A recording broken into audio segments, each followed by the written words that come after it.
Pour les voitures, enfin pour les motos, pardon, excusez-moi. D'abord pour les motos. Pour les motos électriques, il est bien plus important de, comment ça s'appelle, de pouvoir avoir une vitesse de recharge. Je dis bien une vitesse de recharge, c'est-à-dire que si on met des dynamos sur la roue ou plusieurs dynamos sur la roue, on doit avoir autant de production, voire plus de production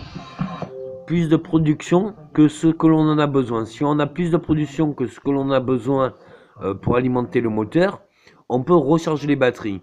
Mais ce qui est intéressant, c'est que plus on va vite, plus on recharge, plus on peut recharger. Et donc, ça va de soi que la batterie ne sert que à démarrer le véhicule. Après, c'est une question de comment rouler. Plus on est agressif et plus on est autonome.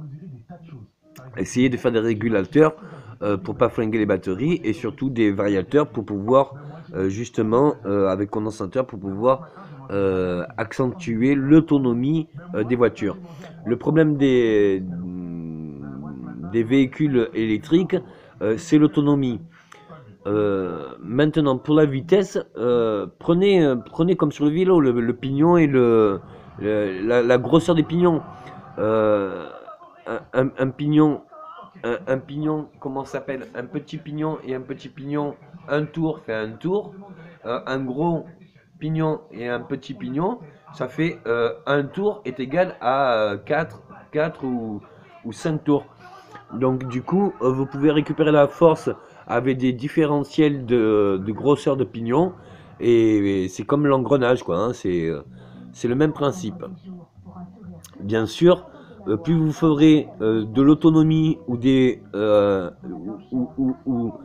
plus vous ferez une vitesse qui demande moins d'énergie au moteur et qui produit plus d'énergie par son poids et son élancement. Il y a deux vitesses, il y a vitesse de croisière et vitesse d'élancement. Euh, il faut moins d'énergie par rapport à la rotation que par rapport à l'élancement.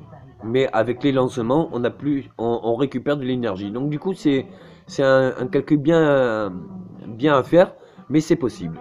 Ciao. Et que ça roule.